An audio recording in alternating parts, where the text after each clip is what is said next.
Hello and welcome to the Truth from the Stand Deer Hunting Podcast. I'm your host, Clint Campbell, and you're listening to episode number 36. Today, John and I are catching up on our Montana trips and the opening of our whitetail seasons and the hunt for the deer I call Lucky. So stay tuned.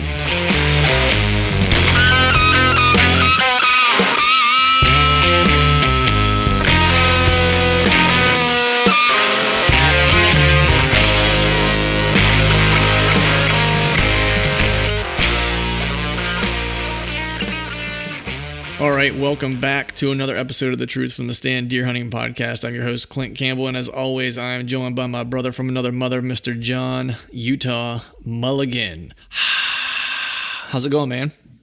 Hey, what's up, dude? Do you like the fake fanfare that I threw in there, the little crowd noise? That was you almost had me convinced there was like a crowd of people, like of one or two, cheering for me. I started. People don't know, but we record this in front of a live studio audience. It's an audience of. I have 3 bar stools here on my side. Yeah. I have a bar full of liquor that I'm staring at. They seem pretty engaged, though. I got to tell you, they seem pretty attentive. Oh yeah, chomping at the bit. Yeah. So today, well, first off, what's going on with you, man? Like, what's going on in the life of, not necessarily hunting related, but the life of Johnny Utah? Anything interesting going on in the personal space? Yeah, man. Well, my wife's sister from Cincinnati, she's in town visiting, and we don't get to see her all that often. So, Aunt Tina is up there playing with the kids and running around and whatnot. So that's been cool. And I just actually got back in town, the day job, the Wicked Tree Gear day job. Mm-hmm. We just signed with OutTech, a new rep group. And new rep group for us. They're not a new rep group, but anyways, I had some meetings with them in Cleveland for a few days. That was pretty cool to go over the product line and get familiar with those people and their team. They've got a killer team, man. They nice. Full 50 state coverage, and I think there's like 65, 70 reps just on the hunting side, and then they have a whole nother division that's like outdoor, general outdoor related. So real fired up about that to finish out the year with those guys and move into 2018 and beyond. Mm-hmm. So that's been pretty hectic. It caused me to miss the opening day of Iowa's bow opener. But you got to pay the bills, right? You got to work before you play. Yeah, something like that, man. Missing the opener, that's a bummer. And you had to be in Cleveland. That's like, I know. Yeah. I mean, we might lose some listeners here, but as a Steeler fan, that Cleveland, that's a hard pill to swallow. Well, it's funny because the taxi cab lady, she was, or the Uber lady, she's like, yeah, I don't even admit that I'm a Cleveland Browns fan at all. And I was like, I wouldn't admit that either. Right. Yeah. I have some good back and forth at the beginning of the year usually with Chad Sylvester, since he's, a native Ohio guy, and he's a Browns fan.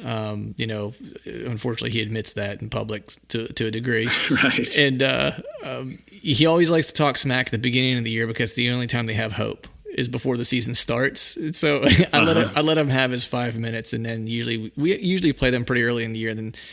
Then we usually shut him down, and then at that point we don't really talk football anymore because there's not much to talk about. Then we turn our focus to deer hunting. So that's what we do. That's how we keep the friendship alive. Yeah. Nice, man. So you got the Aunt Tina in town, man. Does that mean you got some babysitting, some in-house babysitting to where maybe a little bit of free time? No, not so much. It's last night I think we sat up and watched movies until about 1:00 this morning, and they're. Her and her sister, it's like I said, they only get to see each other a couple times a year, so they're all about cooking some big meals and curling up on the couch and watching movies like The Notebook and things like that I have zero interest in even knowing what the movie's about. I've just heard that it's a girl movie and I won't like it. Right. Yeah. So that's what they do. Nice. Speaking of big meals, man, I'm getting ready to, unfortunately, I'm not going to get to hit the timber this weekend, which isn't necessarily a super sad story because the weather's not supposed to be great here. This weekend it's supposed to be kind of warm. But I have a buddy every year we do odd name. We probably could have come up with a better name, but we call it Meat Fest. Not a great name, admittedly. But what we do is every spring, I'll go to his place or he'll come to mine, and then in the fall, vice versa. And we fire up the smoker, and we basically just make a couple different types of meat on the smoker, and we start, cooking early in the morning. That way we have, meats for breakfast and lunch and then dinner. Sure. And basically, by 6, 7 o'clock in the afternoon, you're pretty well on your way to the meat sweats. And basically just gorge ourselves. So that's this weekend. We'll be doing some ribs. I make a nice, it's a bourbon. I make a bourbon like barbecue sauce glaze, a homemade one, which is really good. Yep. And so we're gonna throw some swine on. We're gonna do some pig candy. I don't know if you ever had pig candy. No. What is pig candy? I might regret asking, but. Well, did you ever have, no, it's really thick sliced bacon, and you take it and, ideally you put, what I'll be doing is I'll throw some maple syrup on it, kind of glaze it with that in a pan or, some type of cooking apparatus. And then I'll throw on like the rub that I would use for barbecue. So I make like kind of a mixture of, it's pepper, brown sugar, cayenne, paprika, onion powder, garlic powder, your typical, rub for ribs. You throw a little bit of that on, and then you let it sit in the refrigerator overnight. Then you pull it out in the morning. You throw a little bit more of that and brown sugar on it, and then you crank up the smoker at about 225. Throw it in for 2 hours, and it crisps up and just kind of makes this bacon candy because it gives you that salty but sweet, savory, fatty type of thing. Yeah. So I mean, bacon, maple syrup, barbecue, like. Okay. Yep. I'm sold. Yeah. I'm ready to clog arteries. Right. Exactly. So that's what I'm going to be doing on Saturday. So no whitetail hunting for me. On a personal note, it's funny. I wanted to tell you this story because I was talking to my brother-in-law right before you and I got on, and he was asking me about the Montana trip and stuff, and we were talking a little bit about that, and he's big into training and stuff like that, and. He sometimes has a little bit of a screw loose once in a while where he trains really, really hard. Like he's gone to competitions for like physique and stuff like that. Like a guy he lives at the gym. And so he was like, you know what? He's like, since I got out of the military, he's like, I've been thinking I've been getting a little soft lately, and he lives on his own now. He was, had a live-in girlfriend for a while, but she doesn't live there anymore. And he was like, I felt like I was getting soft. He's like, so I felt like I needed to ratchet up my mental toughness. He's like, I go to the gym. He's like, so physically I'm tough, I'm fit or whatever. He's like, but mentally I just felt like I needed to try to get it back to where I was. He's like, so I shut off all the hot water to my house, and I only take all cold showers now. That way, he's like, first thing in the morning, it's like I'm having to be mentally tough to get through the shower.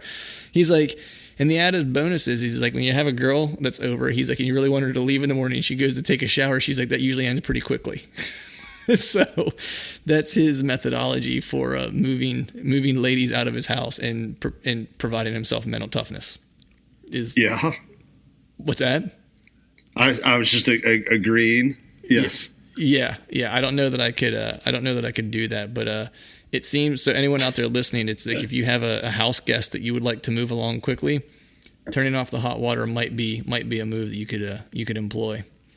I don't know that I would go that far, but I kind of like the amenity of warm water. I don't know about you. It's quite nice. It is. Warm water goes a long way, and we can actually as we go into the podcast and we talk about the Montana stuff, I'll share the warm water joys that I was able to find. Nice. I look forward to hearing that. So I think, I guess we can just kind of jump into it, man. I'm sure people aren't tuning in to hear us talk about our family, pig candy and pig Antina. Yeah. And crazy brother-in-laws that use the cold water as a way to force the walk of shame to happen earlier in the morning than maybe would usually happen. So, Montana, you mentioned Montana. One of us, so both of us, so for anyone out there who missed it, John and I both had Montana hunts this year. John was hunting antelope, and I was on a mule deer, whitetail, elk hunt. And we were really hoping to go 2 for 2. Your story, I think, is the much better story. So I think that you should go first. So just give us, I guess, I'm sure I'll have questions as we go, because you and I have had a chance to talk about it a little bit, but we haven't really kind of dove into it. But let me know. Let's start with the success version first, and then we'll talk about my failure. There's a good and a bad to every story. That's right. Before we hear about John's antelope hunt, let's hear this week's Whitetail Food Plot Tip of the Week. It's less a tip and more of a testimonial. I've planted my share of food plots over the years, and Mother Nature always has a lot to do with the plot's success and or its failure. Since I've planted my pure attraction plots, fall and late season plot this September, Mother Nature turned off all the water here in Pennsylvania. Most plots would be a complete total loss at this point. To my surprise, though, when I checked on the plot while walking to my stand, the plot looks like it's actually going to be a nice food source during the fall and winter. The rain we just got would definitely help too. That said, I can't control the weather, but I can pick the seed I use, and I'll continue using Whitetail Institute of North America food plot products. If you'd like to learn more about Whitetail Institute products, head over to whitetailinstitute.com. And now back to the show. So, I went to Montana last year on an antelope hunt, and we've alluded to this, but whenever you plan these hunts ahead of time, it's not like you genuinely know what the weather is going to be, other than typically this is what the temperature is, but you can't predict rain or wind and that kind of stuff. So last year when I went out there, we had 2 good days and really 2 really crappy days, high wind and rain and whatnot. But this year, I went a little bit earlier. The strategy was to try to go before the rut versus last year. That way I wouldn't have as many eyeballs staring at me as I was trying to stalk. And for anybody that might have missed the last podcast where we talked about it, this was a public land bow hunting, no decoys, no water hole, no ground blind, straight up, Cherokee style, take it to them, kind of style of hunting, which is so different than what I'm accustomed to with whitetails, hunting from a tree stand or, even a ground blind. Right. So went out there earlier this year, knew it was going to be hotter. Unfortunately, with all of the fires that were going on out there, the smoke and the haze was really bad. And if you wear contacts, it seems like that smoke finds a way just to lay up underneath your lenses. And my eyes were just on fire midway through the days. But we got after it. We got my buddy Jesse, he went out there with me to run a camera, and really kind of was a knight in shining armor. I had another guy that was supposed to run a camera, and 13 days before the hunt, that whole plan went to pot. Details aren't that important, other than pretty much left me high and dry. Right. So Jesse came in, stepped up, and agreed to go out there with me and help me out. So we got on some goats right away. A lot of singles, and that's what we wanted. Well, they weren't herded up, and they weren't chasing, each other around. And, you didn't have the one buck standing over top of his 15 does. But so we got on them pretty good, and huge asset of being out there once before and kind of knowing the areas that I wanted to go ahead of time. That was a huge plus. So that enabled us to get into the hot areas a little bit quicker. Had a couple of really good stalks on day one, and I pulled my shot a little bit. I had a 74-yard shot, and I had the distance, and I torqued a little bit and shot right behind the antelope. And I was like, well, I mean, that was close, and it would have been cool to have gotten that one, but man, wouldn't have been much of a story, to camp out, wake up in the morning, and shoot the first encounter. But then I had another shot that I was perfect left and right on. It was another 70-yard shot, and I was just right underneath this goat, and probably missed him, a couple inches underneath his chest. And I thought, man, I was like, what's going on? So, it's, and when you're out there, you're trying to keep your head in the game, but you're also trying to have fun and take in everything and whatnot. So I was making sure I didn't beat myself up too much. I didn't want to spoil any of my experience, out there. But at the end of the day, you're still kind of beating yourself up because you're like, I had 2 really cool stalks and I missed the shots, Right. And you're always kind of wondering, if that opportunity is going to come back around, right? It's like, it's one of the worst things is like whenever I'm hunting and it's like, and I get an opportunity, it's like, if I blow the opportunity or something happens, like the first thing I think would be like, is this going to be the only one that I get this year? You know what I mean? Like, did I just blow the one chance I was going to have the, the quote unquote successful hunt? There's a lot of ways to define success, but a harvested hunt. Right. Yeah. And of course that kind of stuff's running through your head. And, and I'd be lying if I didn't say that I wasn't thinking, well, I came out here last year and I was unsuccessful, am I just meant not to kill an antelope with a bow? Is that just the way it's supposed to be? And right. Really kind of dove back into the whole experience of it all and chalked it up to, hey, I only get to come out here once a year.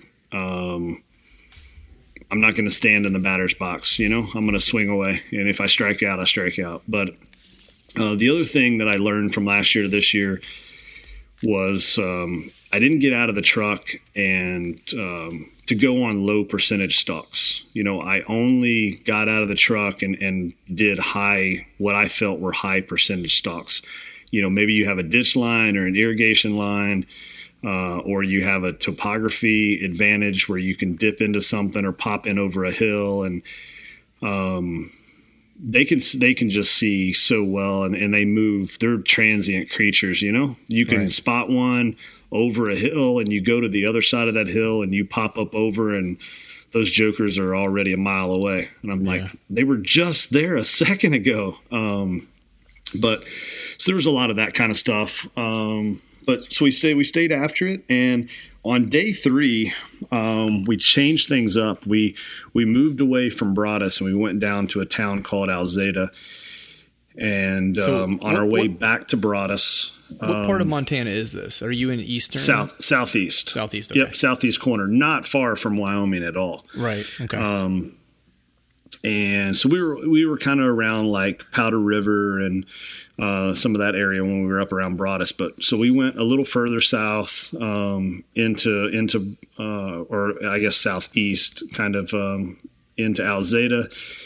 And didn't see a lot of activity when we were there. So we took some back roads from Alzada back to Broadus instead of taking the highway. And I saw some state ground and some BLM ground along the way. And we're driving and all of a sudden we pop up on this chunk, and I'm talking just like literally hundreds of antelope. Hundreds. Jeez. And some of them are on the private and some of them are on the public. And on the private side, they had the farmer had a bunch of alfalfa. And the ones that weren't in the private, they were wanting to cross the road to go and feed, in that alfalfa that night at last light. Right. And there was one antelope in particular when I was glassing. I'm like, Jesse, dude, I was like, check out the cutters on that thing, And I'm such a newbie when it comes to Western game. Right.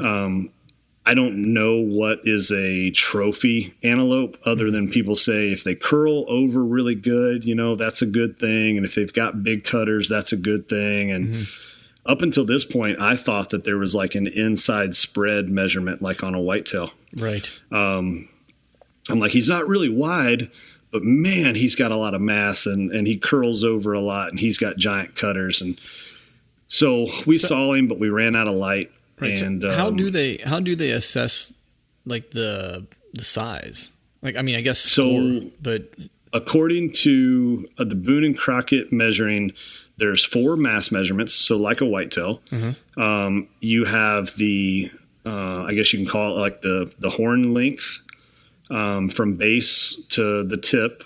So you get 2 of those. One on each side. And then they have a cutter measurement that you measure from the tip of the cutter.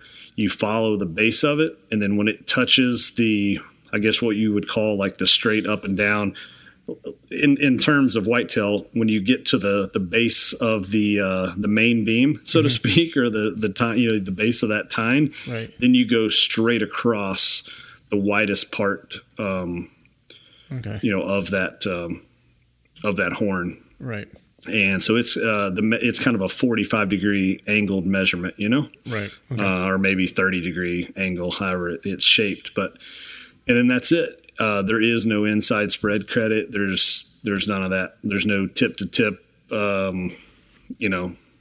type deal. Right. So, on day 4, we went back up and we kind of hunted around Broadus. And we actually got on some there on day 4. Just the stalks weren't panning out, and I'm like, man, this is our last day. Let's go back down to that area we saw last night and see if we can get on them. And so we got back down to that area. I actually spotted that same goat with the big cutters, and just he was hanging out on private and just couldn't get a crack at him. He wasn't moving off of that private piece. And there was some others that were moving around on the public, and we tried to get around and make some plays on them, and just didn't pan out. Right. So we go back to our campsite, which, speaking of hot water, a buddy of mine lives out there in Broadus, and he had introduced us to a ranch owner out there and said, hey, if you guys want to throw a tent up here, they also have a guest house. It's a trailer that no one lives in, but there's hot running water in there. Sweet. So talking about a way to boost your spirits back up, you get a hot shower after you've been sleeping in a tent out there for 3 or 4 days.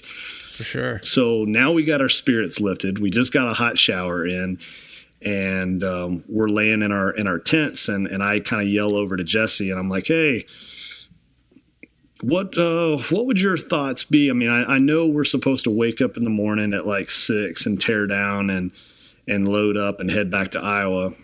Jesse also, he lives in Iowa, a little west of me.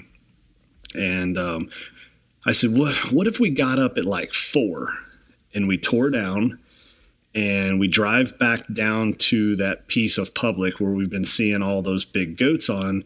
It is kind of on our way back out of town and everything. I mean, I'm layering it on, I'm really trying to sell this idea. Yeah. And he just he looks at, or doesn't look at me, but I hear him kind of go, well, I mean, we're already here, so we might as well. Yeah. And I'm like, seriously? Like, you're down with that? He's like, yeah, dude, let's give it one last ditch effort. So, we had a 4-day hunt planned, and now we're in overtime. We wake up at 4:00 in the morning. We're tearing down our tent. We've got frost on our tent poles. So when we went to sleep, we're talking 80, 90 degrees. Mm-hmm. And then we wake up at 4 a.m. and we've got frost on the tent poles. We did the absolute manliest thing we could. We started my truck, turned the defrost on, and we actually got in my truck and got dressed. It was that cold. I mean, it was just freezing cold, Right. Not that 40 degrees or whatever, upper 30s is that cold, but when you're accustomed to 195 and 98 temperatures, and then all of a sudden you get like a 60-degree drop, I was like, I am frozen. Like, I can't even feel my hands. So yeah. We loaded up and we went back down to that public spot. And the sun came up and spotted that same goat with the big cutters. I mean, he was kind of a homebody, man. He kind of had his little area that he was kind of hanging out in. We sat there and kind of, try to make a game plan. And I told Jesse, I said, all right, 8 a.m., that's our cutoff. If I don't have an arrow in a goat by 8 a.m., that's it. We're heading back to Iowa. And I had 2 arrows left. We devised a plan to do kind of a little ditch dive. What we noticed, and if guys have been out there, girls been out there, those antelope are really, really curious creatures, and they'll sit and watch vehicles drive up and down the road. And I don't know, maybe it's because it's so flat out there.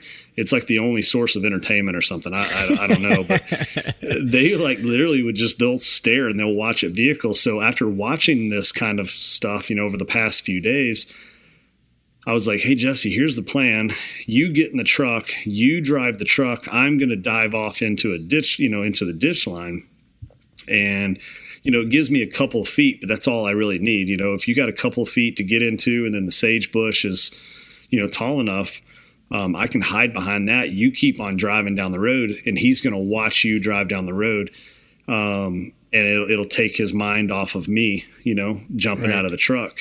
And once he calms back down and he goes back to nibbling on sage and grass and whatnot as he's working his way back towards, that alfalfa, I'll be able to get a shot. And that's how it worked out. Ranged him at 65 yards and was able to get a shot off. My shot was, front of stomach, liver area. Up and down was good, but it was a little back. Right. And he didn't run off. He just, did the, oh crap, right. I've got a hole in me. I'm injured. And he just kind of was walking off, and he started to just bed down and fold up kind of like an accordion. And I'm thinking, oh my gosh, this just happened. It worked. Yeah, this plan worked. This crazy plan, worked. But then the first thing popped in my head was, well, I said we were here until I got an arrow by 8 a.m. and it's 7:33. So we're good. I don't care how long this takes. Right. And then immediately I'm like, no, I don't want this to take a long time. I've injured this animal. Yes, it's it is a wound that will kill the animal, but I don't know how long it's going to take, and I don't want this animal to suffer. Right. So he had bedded down, and I grabbed my last arrow out of my quiver, the last quiver to my name, actually, in the state of Montana. I had no other arrows left. And took the binos to my face and started another stalk on him. He was bedded down facing away, and as he turned his head to the right, I would move to the left, and as he moved his head to the left, I would move to the right, just making sure I stayed exactly, totally behind him, and took my time. And I was able to get into about 20 yards of him and put one last arrow into him. And he was bedded down, facing away from me, so I didn't have a whole lot of vital area. And my best play was just to try to punch the shoulder to hit lungs. Right. That was my best shot available. So that's what I was able to do. And the old G5 broadhead, I was shooting the new G5 dead meats. Nice. And it blew right through the shoulder and stuck in him. He jumped up to his feet and went to run about 5 yards and did that drunken wobble, Right. And that was it. And at that point it was, I was excited, but I was more relieved that I was able to get another arrow in him and end any kind of possible suffering or anything like that. From the first arrow to the second arrow, it was a matter of, 4 minutes, maybe right. 5 minutes, felt like an hour, but, yeah. So it was like I said, as much as I wanted to jump up and down and be excited because I was thrilled, I was just more relieved, that it was able to work out. And, I had a goat on the ground. We got to work right away, we got to work and field dressed. And, we snapped a couple of photos real fast, but and got him field dressed and got the hide off. I've been told that from some local buddies of mine that live out there, get the hide off as quick as you possibly can. And if you do so, it's some of the best meat that you've ever had in your life, Yeah, that's what I've heard, man. I was just going to say, I can't wait to hear when you try that. I don't know if you've tried any of it yet or not, but... It's actually thawing out right now, just thawing out enough that we can start cutting, and processing some of it, because I just cut everything off in big chunks, Right. And just did a quick rump roast and quick quarter and back straps, and so we threw everything in the cooler while we were there, and I caped up to the base of the neck, And after that is where it starts getting really, really tight. And then you got to start making Y cuts and that kind of stuff. And I didn't want the hide to slip. So I went ahead and stopped there, rolled everything up and threw that in the cooler and said, well, you know, when I get home and I got more time, then I'll finish caping out and for taxidermy stuff. But nonetheless, talking about an enjoyable ride home. I mean, what was going to look like a 12-hour, fairly somber, quiet ride home, you know? Right. And again, I mean, you know, you and I, we're both diehard hunters. Right. We do it for the experience. We do it for the learning that we're going to get out of it. We do it to get away from public for our day jobs and just enjoy what, you know, the creations and enjoy the public lands and all that stuff. That's a given. At the same time, the ride home was much more enjoyable when you're tired, you're beat up, you're hot, you've been sleeping on the ground, you've been living off of meals that come in a pouch that you add hot water to, all that kind of stuff. Yep. And I mean, we're beat, you know, like I said, I would have done anything just to lay down and go to sleep. But after knowing that I was coming home with this antelope and coming home with all this meat, man, I was like, I don't care if we got to drive halfway across the country to get home, you know, like I'm good. I don't think I even had an energy drink the whole way home. You know, I was high on life. So that was super cool. And you basically avoided the drive home that I had is what you avoided. Yes. Very much so. And then the bonus of the whole deal, like I said, we were able to shoot some good video and I already had, you know, kind of the script in mind to put together a short film, which an update on that, the short film is complete. Nice. And I will send you a link for the sneak peek of that. Sweet. I'm going to submit that to the Badlands Film Festival and hopefully it'll get picked up there and I'll get to share that with everybody, you know, in that arena. But I got home and one of my really good friends, a guy I should introduce you to, a buddy of mine, Jeremy Myers in West Virginia. And he does a lot of work with ScentLock.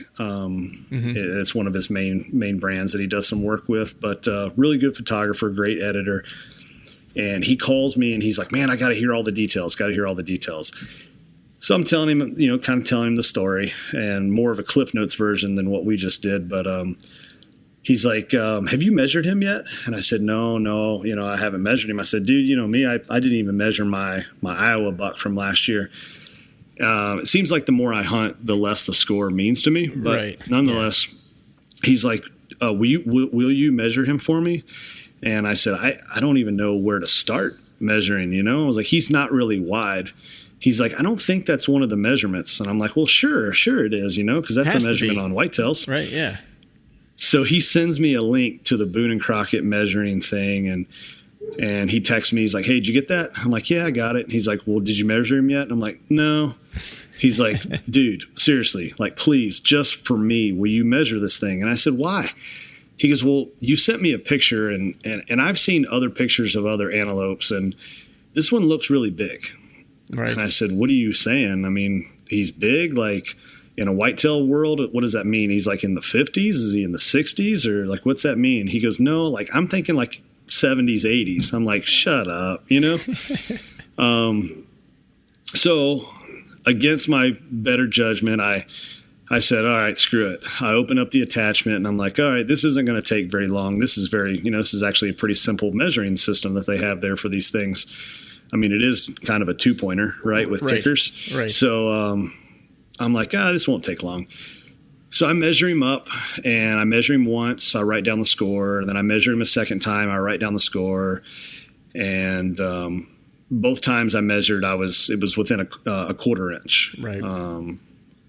And so I called him, and I said, well, I measured him twice, and here's the lower of the two numbers that I came up with.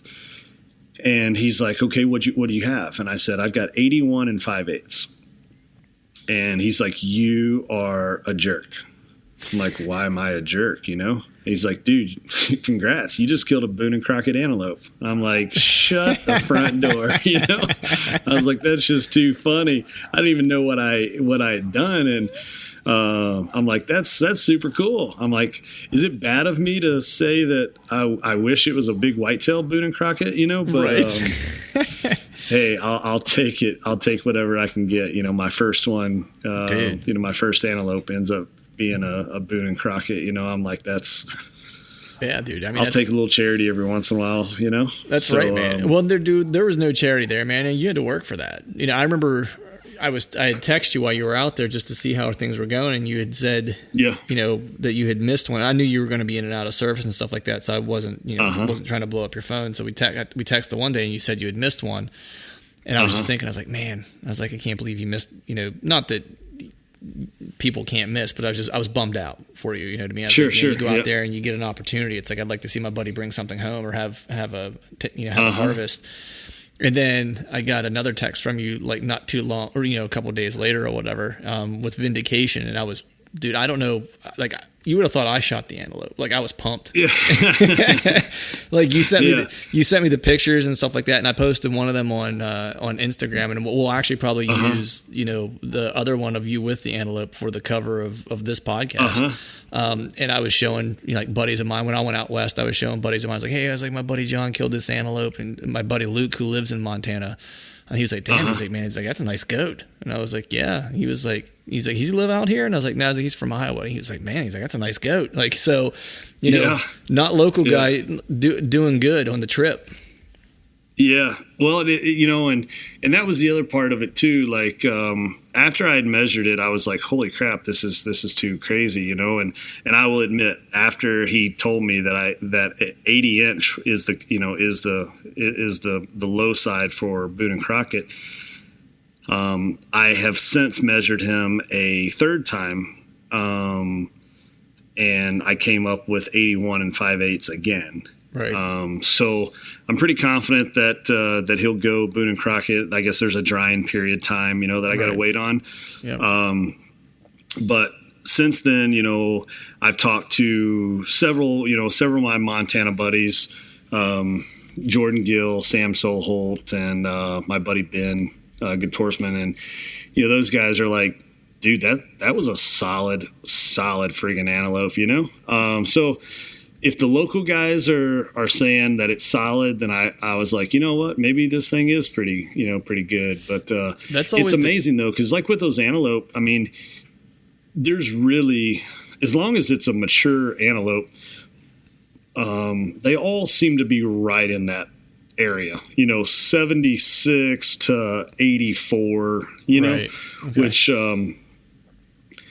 it doesn't sound like it's a lot, but it's amazing how just a 1 inch here or 1 inch there makes all the difference, when it comes to the score. But like I said, at the end of the day, he could have scored 24 inches and I would have been just as happy with it. Okay. Just knowing what goes into that kind of hunting. And it's so different than any strategy that you and I would apply to whitetails, to some degree. I mean, there's some things that are the same, they can smell you a little bit, right. Not like a whitetail, but they can wind you. And, you want to be stealthy and quiet, and you want to draw smooth, and you want to have a good anchor when it comes to the mechanics of archery. But everything else is so different. It's like you can't really, I can't predict those things. I mean, they're a wide open plains animal. Who knows where they're going to go? Sure, they're going to go to water at some point, but right. So it was super fun.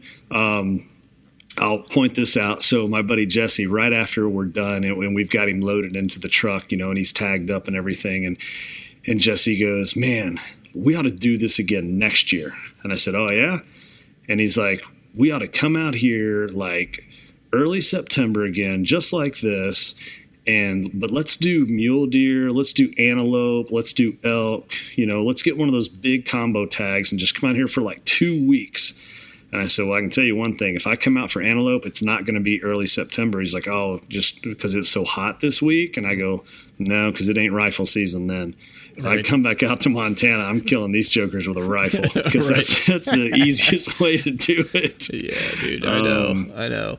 Golly. But, go ahead. But now that it's been a couple weeks, I'm already like, yeah, I would definitely go back out there and try that again. It is a lot of fun. Right. You hit the nail on the head, man. It's just so, like, hunting out there was so different for me than anything I had ever done. I mean, actually, I wanted to ask you though. So you had mentioned they herd up, so like a buck will have multiple does. If that's even what they call them. I'm so unfamiliar with antelope hunting. It's like I'm not even sure the right wording to use. Yeah, no, I was the same way. I was like, are they bulls or are they cows? No, we have buck and does, just like whitetails. And but is it similar, I guess, to elk, to where that they have a harem of females as opposed to a whitetail where they just kind of hop on a hot doe and that's his lady friend until the breeding happens and then he's off to the next. So they actually herd up like bull or like elk. Yeah, no, it's just like that. And again, this is so last year when I was out there, it was definitely during the antelope rut, and you would see one good buck, and he would be standing and facing his all of his does, and some of them were facing him, some of them were bedded down, not facing him, but they would almost all be bedded down in kind of a little circle, maybe a 30-yard by 30-yard area, and there'd be anywhere from 5 to 12. And then he would be off maybe 30 to 40, maybe even 50 yards, standing, facing them. And if you've watched those things enough, I don't know if they're like half asleep, half zoned out. I'm like, what is he staring at? Because it's like they can just stare off into outer space for long periods of time, and you don't know what they're doing. But he's like facing their direction, and you would see whether it be like a satellite bull or juvenile bucks or whatever, they would kind of come sneaking into the area, and then the chase is on. I mean, we're not talking like he would chase them to the point that they ran off. We would watch bucks chase them like a mile. Wow. And be just on their ass, chasing them like, get away from and if you would see one of the does start to break loose out of that harem, and then he would sprint off, cut her off, round her back up. Wow. And it's kind of crazy. So the downside to that is look how many, if there's 12 does and one buck, I'm like, geez, man, that's 26 eyeballs, that I got to try to beat. And they can see like 280, 290 degrees. I mean, it's insane.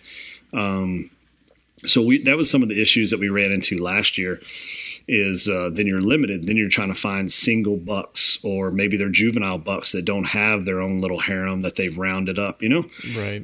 So this year we got into a little bit of chasing that fourth day.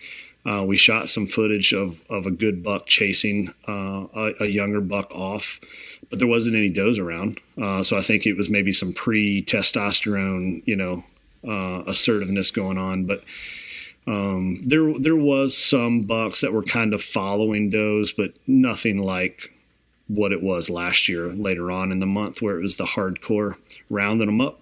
Right. So yeah, a lot more singles, and it made it a lot easier to get on them, Yeah. But I mean, it's a happy ending to the trip. I can't say the same for mine. That it was as happy of an ending. I mean, look, the trip was great. For those who maybe haven't heard the podcast where we kind of shared what our trips were going to be, mine was an elk whitetail mule deer hunt in Montana, and it was a 2-week trip. And we of course drove out, and first and that's off, a drive from PA to Montana. That was a haul. Yeah, and I'm in Philadelphia, so it's like you're talking about like the east coast of PA. It was like I drove 3/4 of the country essentially. It was around a 36-hour drive for me from where I'm at. So we made the drive. Yeah, exactly. We made the drive out. It took roughly 36 hours, and I was just pumped, to see a lot of that landscape in the country, like to make that drive, just to see things I've not seen before. The first dicey moment we had, like I'm driving. Of course, I pulled the overnight drive shift, so like the whatever it is, like 1 o'clock till 6 o'clock in the morning or something like that, which is like the brutal drive shift whenever you're trading off with buddies. And I get in the back of the truck to try to take a nap, and we hit Montana. And for anyone who's driven that that route, like once you hit Montana, and we were hunting on the western side of Montana, so it's like we had to drive across the entire state, which is like a nice 10-hour drive in itself to get across Montana. And we went through an area. After I kind of woke up and we were seeing all kinds of mule deer along this one road. And it happened to be the Crow Nation reservation that we were driving through. So my cousin's driving, and he's like, yeah, we've taken this route before. He's like, you know what, we should take another route. You know, he's like, let's take a more scenic route or whatever. So we got off the road and got on this, you know, whatever other road we were on. And we're driving, and it turns from asphalt to dirt, you know, and I'm like, all right, so we're driving on this dirt road, and we're just driving and driving and driving. It's just, there's no asphalt in sight. So I'm looking at the gas gauge, and I'm like, hey, you think we got enough gas? Because our policy was once we hit like the Dakotas, I think, we stopped anytime we saw a gas station if we had just under a half a tank of gas, because they've run into situations before where they had under a half a tank of gas and they weren't going to hit another gas station for who knows how long. And like you run out of gas out there, it's like it could be a ways before you find another gas station, or a while before someone comes by to help you. And you may or may not have cell service to call anybody. So he's like, yeah, we're okay. And he's like, you know, this road shouldn't be that long. I'm like, all right. So we're driving. It's still dirt. We drove, it was like 50 some miles of dirt road. Like we got off the interstate to drive on this road. And we saw some like just monster mule deer there, because you can't hunt. Only those that live on the reservation can hunt that land. It's illegal for anyone else to, if I'm not mistaken. So we just saw some bruiser mule deer. So I got some mule deer that I got some pictures of, and we're nearly out of gas at this point. We finally found a gas station on the Crow Reservation, and it was one of the weirdest gas stations that I've ever seen. First, like everything has a casino in it out there, which is just different for me to see.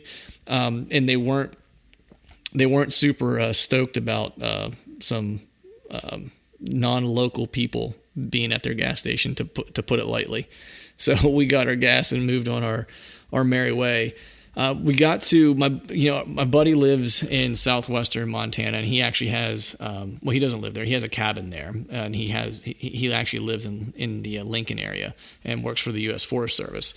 And he has a cabin in southwestern Montana. And so we met up there. That was kind of our rendezvous point, to just kind of finish packing up his truck, because his dad was coming with us, got the wall tents all packed up and stuff like that. And then we were heading to some BLM land. And so we took off.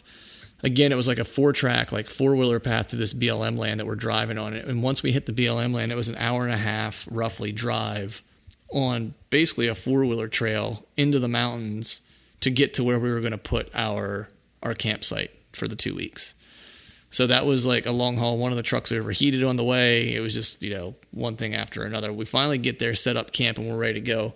Kind of encountering what you had when you first got out there, which was just like ridiculously hot temperatures. I think the first 2 or 3 days we were touching like 90 degrees, which made it hard to kind of dress and get ready to go hunt, because you would leave in the mornings and you were in the 40s, so it was chilly out.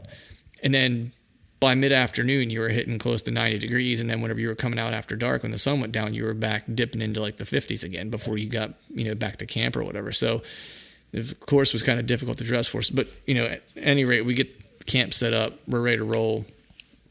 And get up the first morning, all stoked. We go to the glassing point. We start glassing. Well, actually, the first night when we got there, my buddy Luke and I went out. We had a razor just to kind of get around the BLM land more quickly. So we went to this place to glass, and we saw one bull in this meadow, and then we actually saw a cow that was pretty close. So it's like we had sightings like the first night that we were there just to kind of go glass. We get up the next morning, we hit our glassing point, and I want to say that morning we saw 5 bulls that morning in different meadows that were all like within reach of being huntable. You know what I mean? So we were all pretty stoked. Like that morning we were like, awesome. Like we've got bugling bulls, like they were bugling a little bit in the morning. Yeah. Off to a good start. This is a good sign, This is a great sign. Like it's right where we wanted to be. We were at the right spot. It looked like, they weren't cranking yet, but like we were hearing some bugling. So it was like, all right, they're being vocal at least. We saw, that morning it was a 6x6 that we saw and a 5x5 in this one meadow. And then we saw a couple of those, but those were the 2 of the nicer ones that we had seen. So my buddy and I, he's like, let's go down. He's like, I've been down in this area before. He's like, let's head down here and see if we can't cut them off. He's like, I think I know where they're bedding. And I was like, all right. And we'll see if we can't, set up a call sequence and try to get them to come in. So we hiked down into this area, which was, I don't know how many miles we did that day. It's just all, everything there is uphill and downhill where we were at. There was never a piece of flat ground, a bunch of blowdown and just, scree rock slides and just, nasty hiking conditions pretty much. And we're bugling and doing some cow calling and stuff like that when we set up to do some sequences, and just weren't getting any response, like at all. It was like once they left that meadow and got into the dark timber, it's like they just shut off. Like there was nothing. So we kept kind of, still hunting along as we were going, and we would stop and we would call, and we would stop and we would call. And then finally, like we kind of hiked our way to where he thought they were bedding, and sure enough, we found both the bulls where they were bedding. Unfortunately, we bumped them, which was the unfortunate thing there. But what it told us was they were in that area. So we were on like where they were going to be, the area they were going to be using. And there were 2 wallows that weren't far from there.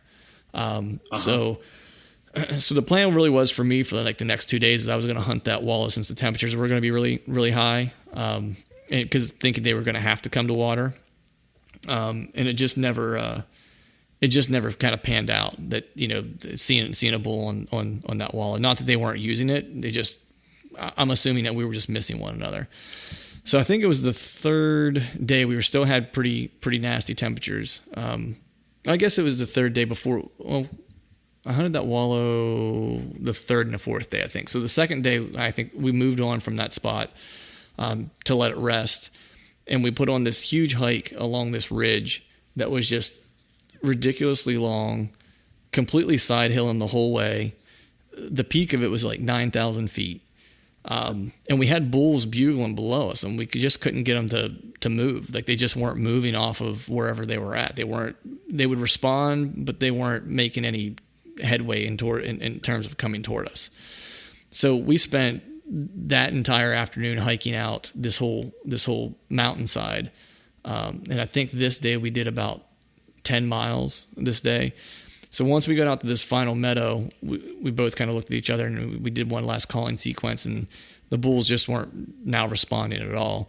And so, we just kind of looked at each other, and he's like, I was like, do you want to walk back through this timber to get back to camp? I was like, or do you just want to like make the nasty pool up over this summit and just hike the spine out? Cause at least then it'll be flatter and we can hike the spine out to get back to where we need to go. He's like, let's just make the nasty pool up to the top. He's like, and then we'll hike the spine out. So that's what we plan to do.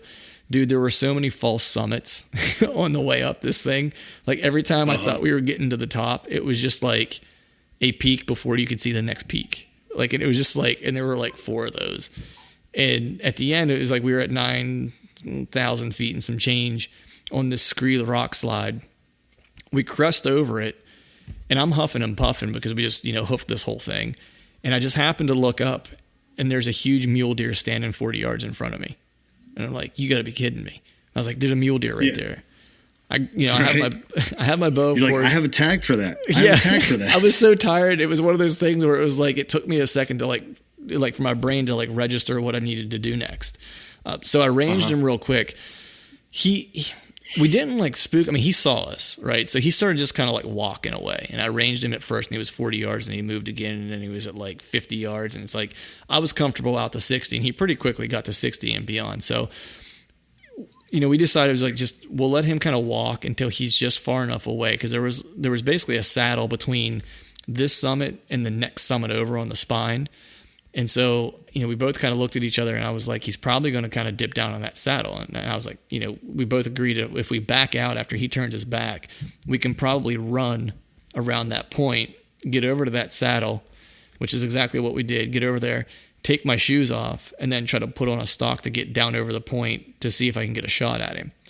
And I did that, and just kind of like you were talking with that antelope, it's like, I don't know what happened, man, but he was like Kaiser Soze. He just like vanished like a fart in the wind, was gone. Like, yeah. I don't know where he went, like nothing. Like he should have been right where I, stalked into.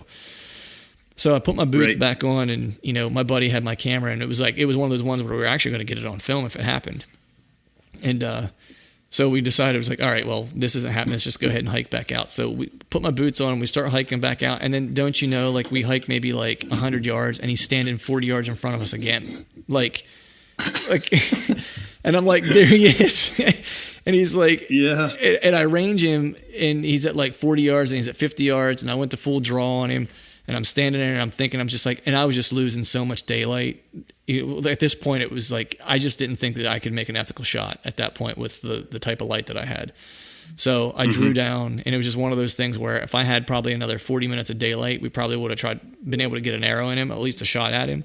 But just ran out of daylight. So we ended up coming back to camp, and that was kind of like the highlight of that day. And then the next 2 days, I actually ended up hunting that wallow. Didn't see anything on that, but the last day that I was in there, my buddy, we had walkie-talkies. That way, if we were happy, because we basically hunted in groups of 2 the entire time we were there. And that way, if when you were in a group of 2, if you wanted to split up from one another and you were going to hunt, different drainages and you were going to kind of still hunt because they just weren't bugling the entire time that we were out there, that we just weren't getting a lot of response. So we were basically having to hunt them straight up, like you were saying, like Cherokee style. Like, what I mean? It was, or Crow style, maybe like in that region. But we were having to do just straight up spot and stalk and still hunt, walk 10 yards, stop and look and stand there for a couple minutes. That was basically like the entire type of hunting that we were having to do. And basically trying to find their bedding areas and trying to stalk in on them while they were bedding during the course of the day. That was really our option if they weren't bugling in the morning or the evening. So we had walkie-talkies, and they got to a point to where they could actually radio me and said, "Hey, I got in there in the morning. They're like, hey, lunchtime, why don't you come on out? We're gonna pull camp and get out of here." So essentially, these guys have hunted this area for like the past 5 or 6 years, and they've seen not much hunting pressure there at all. And this year, they saw more hunting pressure than they've ever seen. Like, there's been more guys there. We've seen more trucks and more ATVs and stuff like that. So I got out of there and weather was getting ready to come in too. And I don't know, how familiar you are. It's like, I saw a little bit of it, but like the dirt that's there, the soil that's there is so fine, because where we were at was the southwestern portion of Montana. It's, I guess, technically considered the high desert. The dirt there is so fine that it's almost just like dust. So any amount of water that you get on it just turns it into like a gumbo that just sticks to everything. And there is no traction whatsoever in it. Like, it's just, there's not like there's rocks in it to where it actually, it's mud, but like you can get traction. It's just like grease. And it's like really slimy. Yeah, it's just nasty. So, my buddies were like, we're not getting any. There's not a lot of bugling going on, and we think it's because there's a lot of guys in this area. Like, we're seeing more guys than we've seen in a long time. Our bull sightings in the mornings when we would do glassing just completely dried up. Like, we weren't even seeing bulls and not getting hardly any bugling. So they were like, we're going to pull camp and we're going to get out of here. And, Luke lives right there around the Dillon area, is where his cabin's at. And so basically he's like, we'll just go back there. And he has a woodshed, a log woodshed that he has set up with like a wood stove and stuff. And he was like, you guys can just throw your cots in there and use that as base camp. He's like, and we'll hunt from the cabin. Now the bummer was that, we got into some better hunting areas, but now instead of like a 15-minute hike or a quick side-by-side ride to the drainage you want to hunt for the day, it was now like an hour to an hour and a half drive to get to whatever mountain range you wanted to hunt for a day. And then however many of miles you had to hike in at that point. So some of the areas that we looked at were really just walk-in only areas, because we thought that would keep guys away from wanting to hunt it, just because it was a little tougher to get in. You couldn't drive in or anything and use ATVs, so we hunted a lot of those areas. So the rain came in the one day, and it just poured rain. That day I had my best bull sighting. We hiked to the top of this mountain. It was 9,000 feet. And the morning was actually pretty nice. And then we got to the other backside of this mountain, and we could smell the elk in the one area, but we just couldn't see them, which was odd, because anytime we smelled them, we would usually see them. We got to the top of this mountain, down the backside of it, took a little break for lunch, and then decided to split up into pairs again. And I was hunting with my buddy Matt this time, and we got to these 2 drainages, and we both were just kind of like, if we're going to hunt these drainages down, it doesn't make sense for us to hunt together. Let's just split up. We'll each take a drainage, and we'll meet at the bottom at the end of the day. And then there was like this small, little like cattle road that you could see from the point. And we were like, let's just make that our rendezvous point, before dark, and we'll figure out a way to hike out of here. So I was like, all right. So he's like, which way do you want to go? I was like, I'll go left. I just picked left arbitrarily. He's like, all right, I'll go right. So we head off. We split up. It wasn't 5 minutes, and I'm walking. So sometimes when you still hunt and you're looking down these drainages, if they're really narrow drainages, you don't want to get sucked to the bottom of these drainages. One, you're going to make a lot of noise. Two, just like whitetail, like they're probably going to bed 3/4 of the way or part of the way up the side of the drainage, up the side of the ridge. So you don't want to get below them. You want to try to stay above them. Sure. So I was walking a meadow's edge. And when I say a meadow's edge, it wasn't really a meadow, just grass on a steep grade going down the side of a mountain. And the drainage was narrow enough that I could see both sides of it. So I was just kind of walking along that, and I would, walk 10 yards and I would stop and I would just kind of scan and look. And I walked and I was scanning, and it was maybe 5 minutes. And I looked to my right, and there was a really nice 6x6 that was just standing there looking at me. And we both happened to see each other at the same time. I had enough time to range him, and he was at 60 yards, and he blew out, and that was it.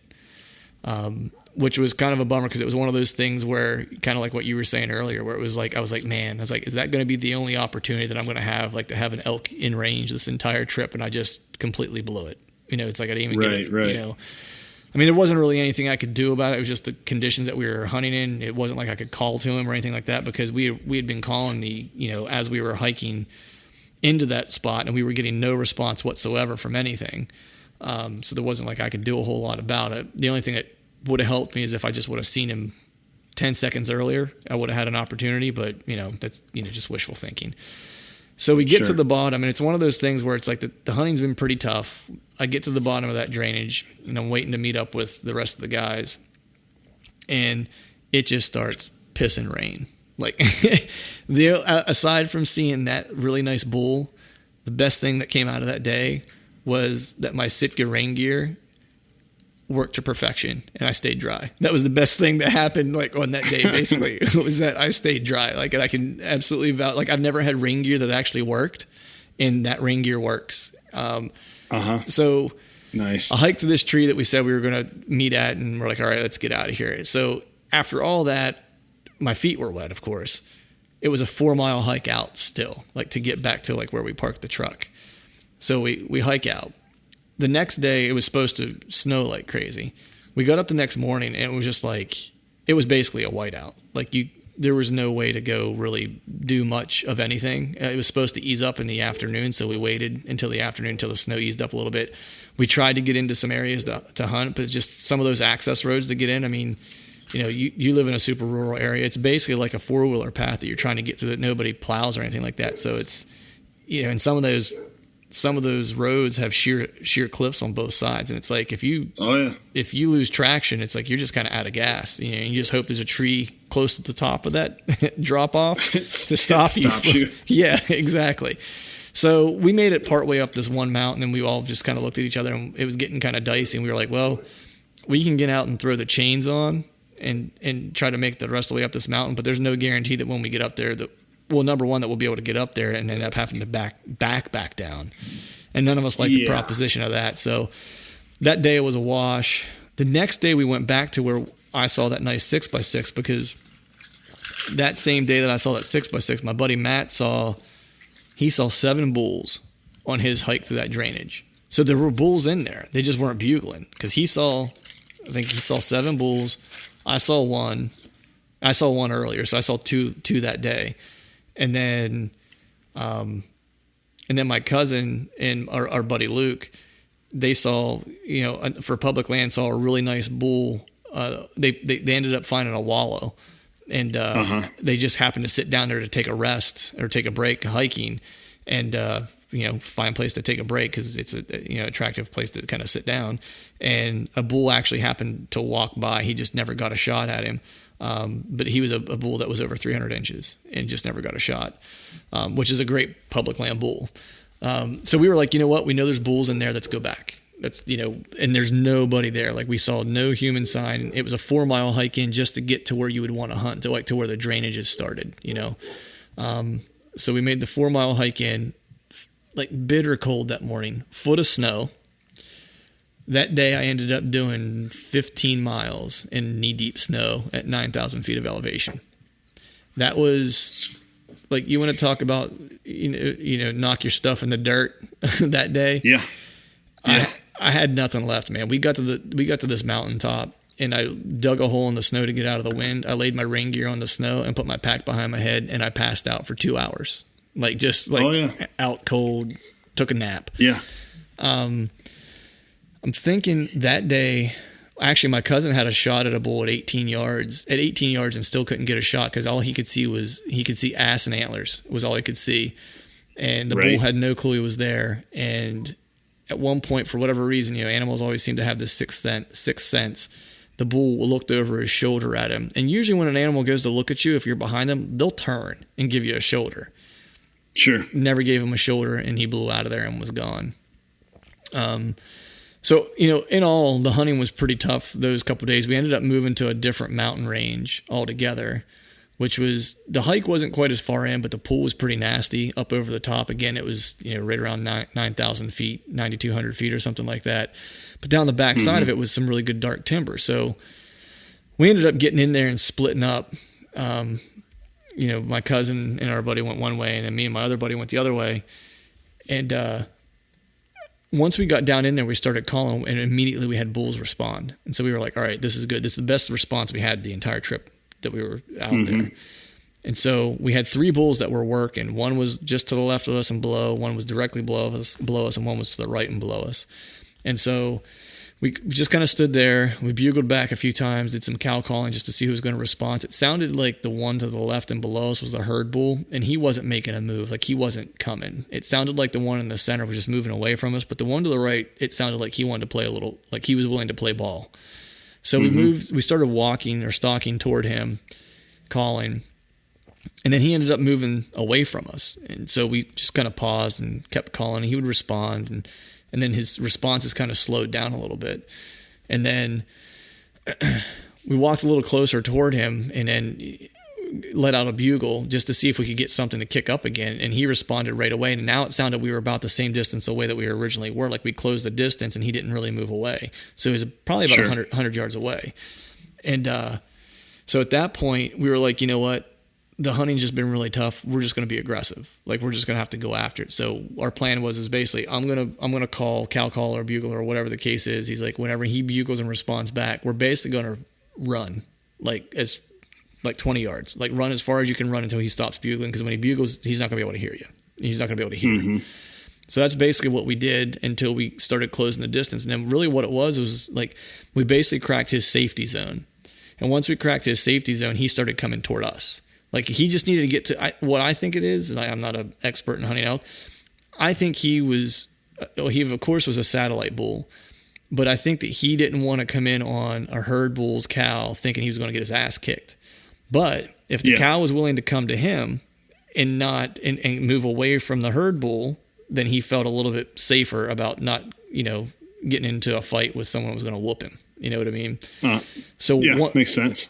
Right, exactly. It's like, duh, right? Yeah. So we got, we closed the distance to probably, maybe 60 yards. And my buddy, lets out a call again, and he responds, and like, you can hear he's coming now. Like, he's closing the distance. And so my buddy was trying to get me in a position to take a shot because he was the one who was calling. So he leans over and grabs me. He's like, hey, I'm going to move you over to here. I'm going to move back 100 yards and call. And I just, grabbed his shoulder and stopped. And I was like, he's standing right there. Like, I could see him. Like, he was 40 yards away. Like, I could see a rack. I could see his whole body. And so we couldn't move at that point. And so he kept walking closer and closer and closer. He got to about 30 yards and just ripped out a bugle and just screamed at us. Just, you're just like, that was probably the coolest thing of the trip, was to watch that animal just like, you hear stories of like, whenever I guess seeing it on TV or hearing it on TV just doesn't do it justice.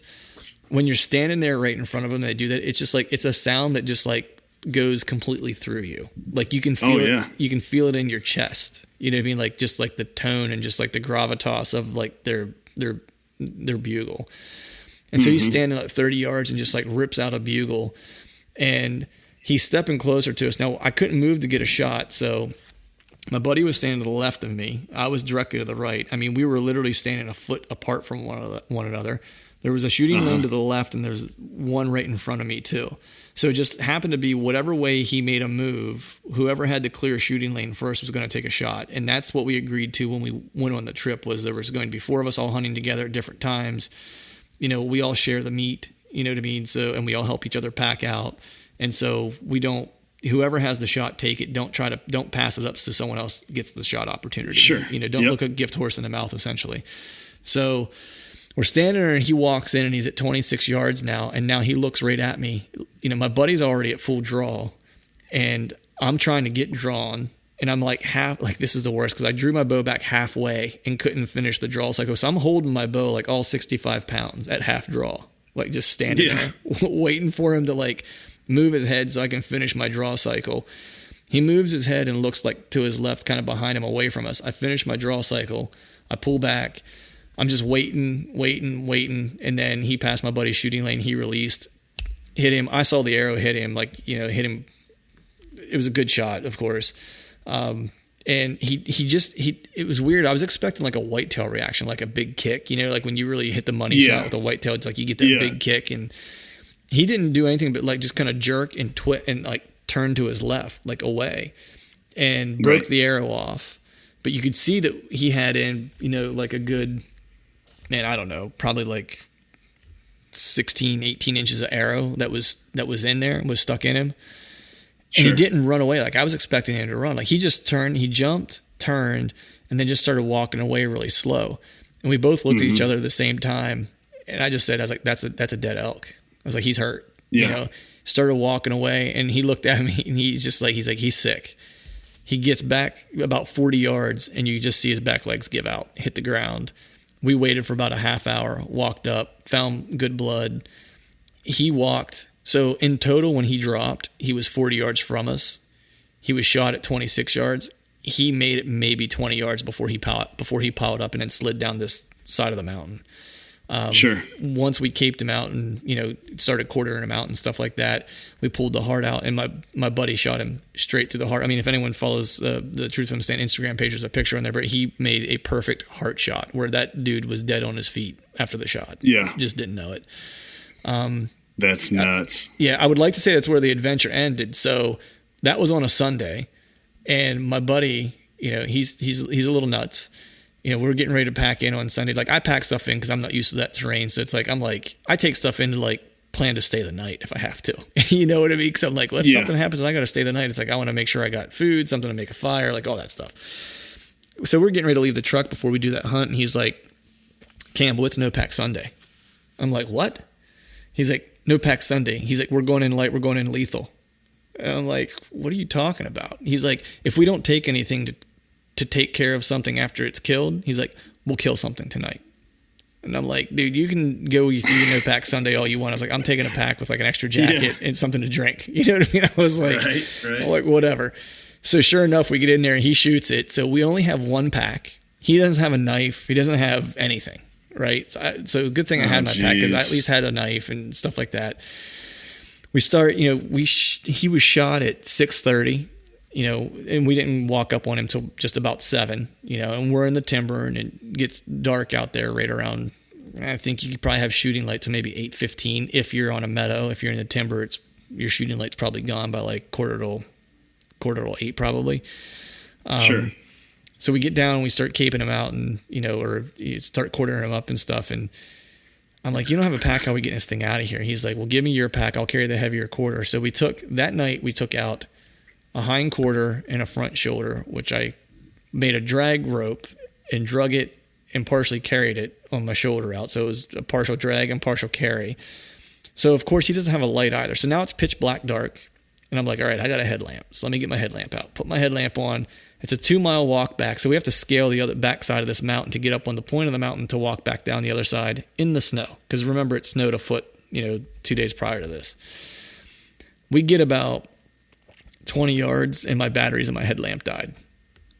Oh, no. Yeah. So we are in the timber on the side of a mountain with the fresh kill, one pack, and no light to walk out in the pitch black dark for 2 miles.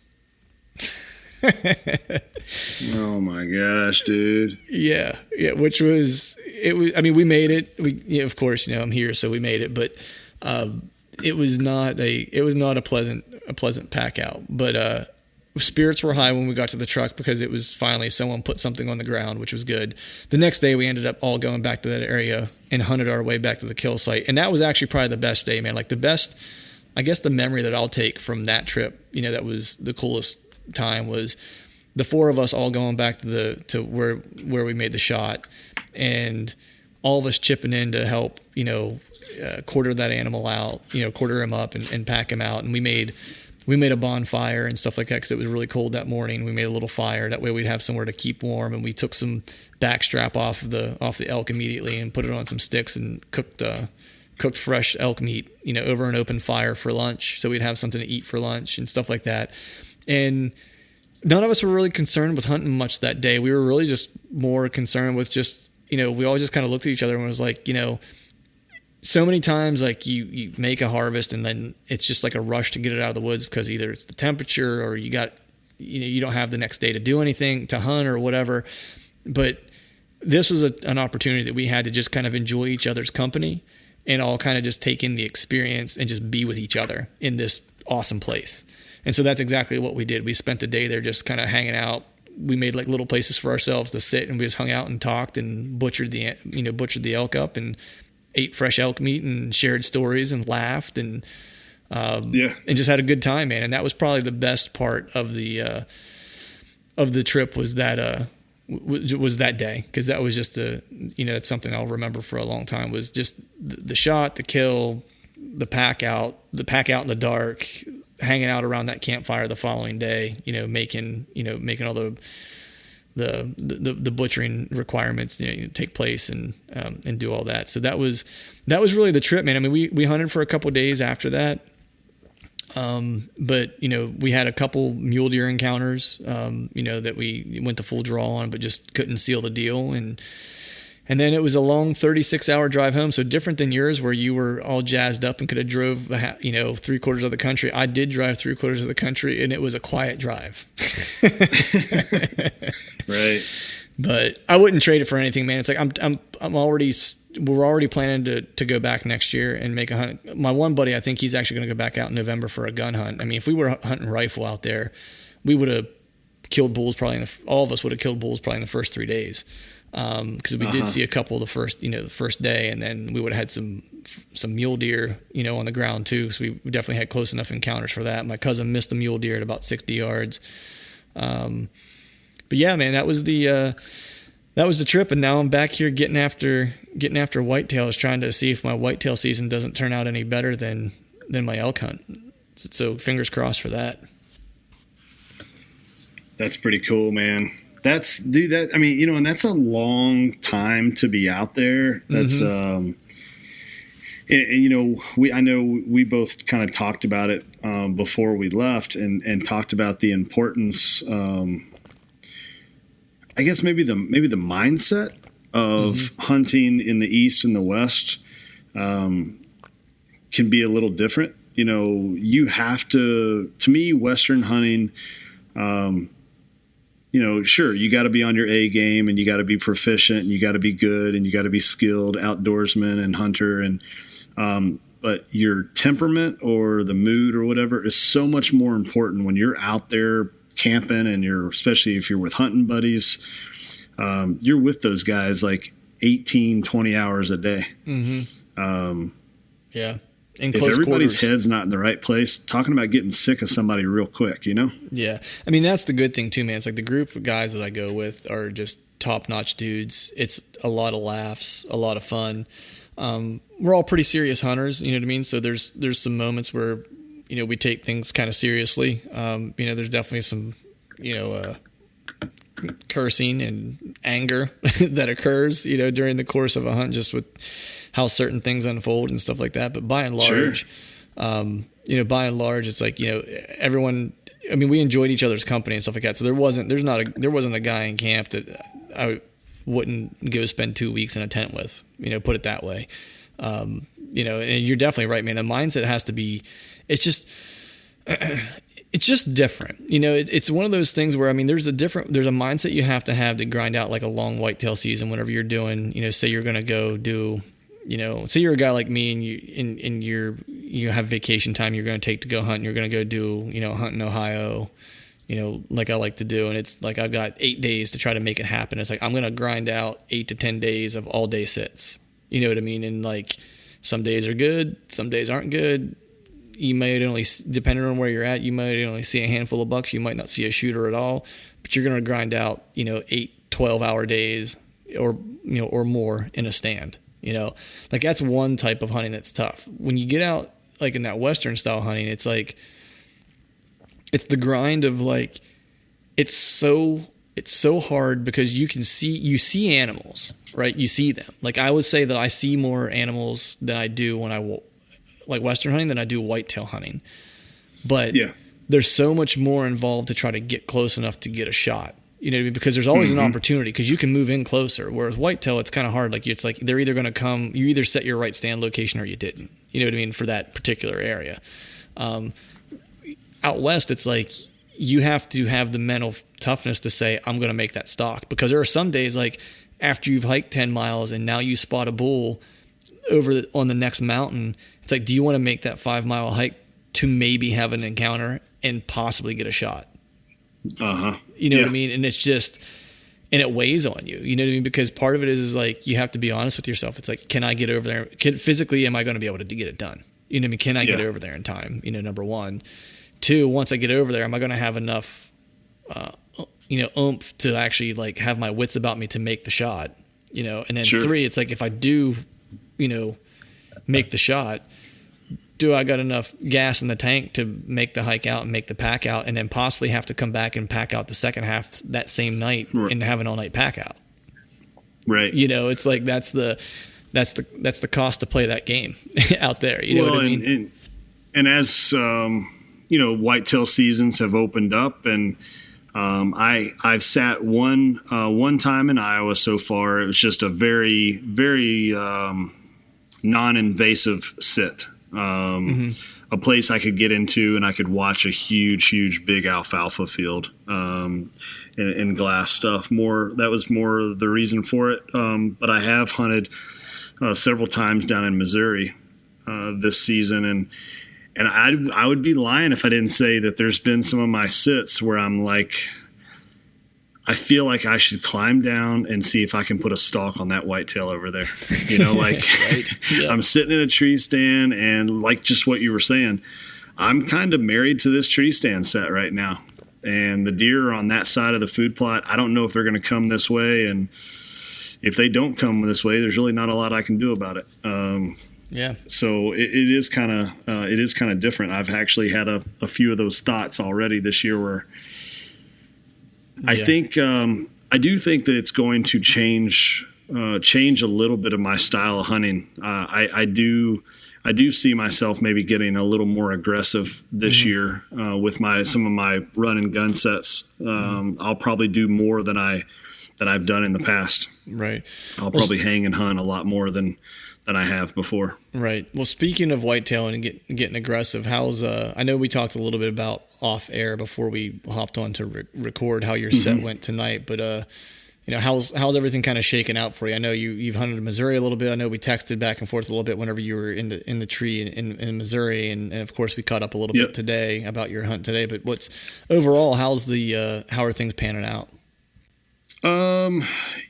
Last year was my first year in Iowa, and opening day, the second day, the third day of the season, I was in a tree. And I wasn't getting real aggressive. I was hunting some field edges and stuff, but still, nonetheless, I came running in, charging in. This year, my strategy was stay out of the woods a lot of September, keep the camera soaking, start to transition the cameras over to some scrapes, mock scrapes, field edges, things like that. But I have sat some in Missouri. I have access to a property in Missouri for the first 30 days of the season. And it's supposed to be kind of an exclusive thing. No one's supposed to be in there. And I had some pretty decent mid-40s. One was kind of an upper 40s deer. that I had patterned pretty good through August and early September.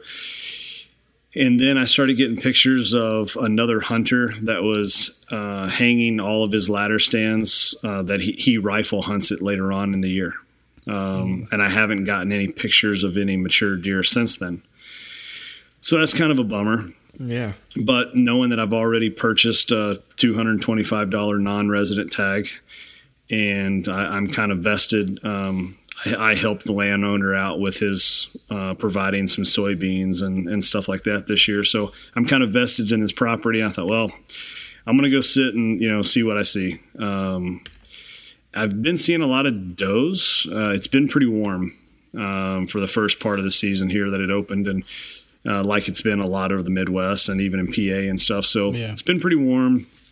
Wasn't getting a lot of deer activity, getting some does and some little 1 and 2 year old bucks that were coming out right at last light, that last 30, 45 minutes, kind of typical stuff for this time of year. But the pressure was rising all day today. We've got a couple of days of thunderstorms that are going to roll through Iowa starting tonight. So I said, you know what, I'm going to go back out there and sit and, see if some bucks get up on their feet and move around into this clover plot. So I sat on a clover plot tonight, and nothing, man. Absolutely nothing. I'm looking at my watch and I'm like, we've got maybe 5-10 minutes of shooting light, and that's it. I'm about to get skunked. And as soon as I looked up, I see one little spike buck come bounding into the clover plot, and then he looks over his shoulder, and of course, you get excited because I'm like, well, who's next? And next onto the stage is, and I'm like, oh my gosh, a good solid mid-50s 4-year-old, just a clean 10, really, really good mass, great deer. He comes stepping out into this clover plot. I range him immediately. He's at 75 yards. He walks a little closer. He gets to 70. And there's a scrape that's exactly 50 yards from me. And I noticed it on my walk in. It was fresh. Mm-hmm. So we had a little bit of rain this morning. So my first thought was those bucks, one of those bucks is going to go over there and fresh and hit that scrape again after this rain that we had this morning, in theory. Right. And they all kind of start. There was actually 2 other little bucks, 20s. One might have been a 30s buck, but 2/3-year-olds, probably 2-year-olds. Mm-hmm. And they start working their way towards that scrape as well. And I'm like, oh my gosh, this is going to happen. This is going to happen. I've still got 5 minutes of shooting light left, and I only need him. I need him to walk another 10 yards and I'm good. And he'll be in that 50 to 60 yard range. And I'll feel comfortable, taking that shot. I start to hear some geese way, way off in the distance. And there's a wetland area that is in front of me. So I know that's where they're going. They continue to fly overhead, and right when they get directly over top of those bucks, 15, 20 geese all let out their honking. And I'm sure there's some listeners that are waterfowl guys. Right. I'm not a waterfowl guy. Those geese, the honking is like an annoying sound to me. Right. They're as bad as like a sandhill crane. Right. It's just, I don't know, it's annoying to me, but especially after tonight. Right. So they go off, they're just honking like crazy directly over top of these bucks, and all 4 bucks, they do they squat down, like somebody just shot at them kind of thing, and they all kind of squat down, and they immediately kind of look left, look right, and they just bolt off into the timber. And I'm like, no, what just happened? No, seriously, that really just didn't just happen. Dude, busted by geese. I know. And like I said, it's just the weirdest thing ever. But once they heard the honking, man, it freaked them out. I have no idea what the deal was. I don't know that I've ever had that happen before, or if anybody else listening's ever had that happen before, but that's the only thing I can figure. Like I said, as soon as they honked, they were directly over top of them, and they all 4 just squatted down like there was a gunshot, Wow. Now, is this on your piece? No, this was down in Missouri. Oh, okay. This is down in Missouri. All right. Yep, down in Missouri, and the clock's ticking. I've got access to that property. I've got 11 more days. And man, I don't really want another dramatic hunt, to come down to the last day with my last arrow. Right. That's not what I'm looking for. Right. But you'd like to I'll wrap continue this up to hunt that. Right. You'd like to wrap this up a little quicker if you can. Yes, yeah. But it was very cool to see that there was, like I said, to see a good solid mid-50s buck down there, good mature deer. Remember, I'm still a Kentucky guy. Right. I can't. I'm not an Iowa native. I live in Iowa, but I'm not like a native. So I haven't grown up with big deer. But I can tell you, a mid-50s deer on a 10-point frame, 4-year-old, yeah, that gets me excited. Yeah, it got me fired up, man. And I got to reach for my bow for the first time of the whitetail season. Put it that way, and so that was exciting enough to get to go through the motions like that. And you know what? It's another reminder because my heart was beating a million miles an hour. And so that's what I live for, man. I'm like, I hope that feeling never, ever, ever goes away. Dude, you hit the nail on the head there, man. Because like, as much as I enjoyed that hunt out west, like it's one of those things where I didn't have any frame of reference or expectation of what was going to happen. So even when we were seeing elk and I went to full draw, like I don't even really recall what happened. You know what I mean? To be quite honest, like I don't remember like this moment of like crazy excitement other than just like after it was done, I was like, oh, that was awesome. You know what I mean? Like I was excited then. Sure. My whitetail season thus far, it's like, kind of similar to you. It's like when I got back from Montana, the weather was super hot when I got home. It was like the eastern part of the state of PA, I think, as we mentioned on one of the last podcasts, is, it opens earlier than the rest of the state, and then the rest of the state opens at usually like the last Saturday of September or the first Saturday of October, depending on how those Saturdays fall. And so I had an opportunity to go hunt right after I got back from Montana, but it was just, the weather was just miserable and I wasn't going to go out and sit. And of course I had a honey-do list to kind of take care of when I got back and stuff too, which would probably be a better option for me for my hunting future for the rest of the season. Sure. So my opportunity to get out was really opening weekend. And, fortunately here in PA, the weather kind of turned around and we actually had a cold front coming through that weekend. And I'm, with being a working guy and whatnot, it's, I don't often get to hunt those good cold fronts or the backsides of those good cold fronts because a lot of times they're not falling on weekends. It seems like they'll fall in the middle of the week or whatever the case is. And I don't really get to reap the benefit of it a lot of times. So I was really excited about that opening day just because, two reasons really. One was, I was going to get to hunt the backside of the cold front, which meant I was probably going to get a nice high pressure bluebird day, which is good. And then the other piece of it was that a lot of the guys that like the archery hunt, our farm or that do hunt our farm with us during archery season, were going to be out of town. So I was going to kind of have, nobody there. And there really hasn't been any pressure on it for a long time because we wrapped up our food plots earlier in the year. We only put one fall food plot in, and it's basically been left alone for the most part. I've put cameras in and just kind of let them soak and haven't really touched them much other than the one that's along a field edge that I can get to with my truck easily. And I was pretty pumped because I got, that deer Lucky that I'm targeting, and he's my number one buck to kill in PA this year. And that's the guy that I want to go after. And so I had, picked a stand location probably in I don't know, probably like March or April, where I was like, after I had my late season encounters with this deer, I was like, I think I know how I can kill him. And kind of put that plan in place. And what you had said earlier, where like hunting out west changed your mindset a little bit about how you hunt as far as like hunting aggressively. 100% agree with that because a lot of times, like most good whitetail hunters, at the beginning of the season, I'll often hunt a property, outside in, where I'll kind of nip at the edges during October until we get to later October. And then I'll start maybe making some moves closer to the interior where some of the better spots are and stuff like that. But I'll kind of chalk up the early season to some observation sits. And I'm really just trying not to mess anything up, you know what I mean, during the early part of the season. Yep. But what I've come to realize is just after hunting the properties that I do hunt that, not everybody hunts them well.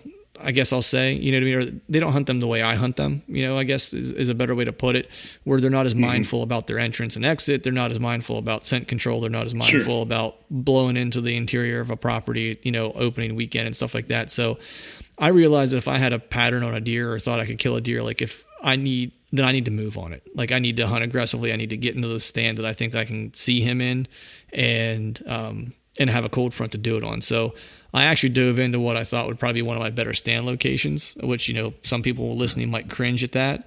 But based on all the other factors on the property, it's like this was going to be my best opportunity to have the least amount of pressured deer and least amount of pressured sightings. Right.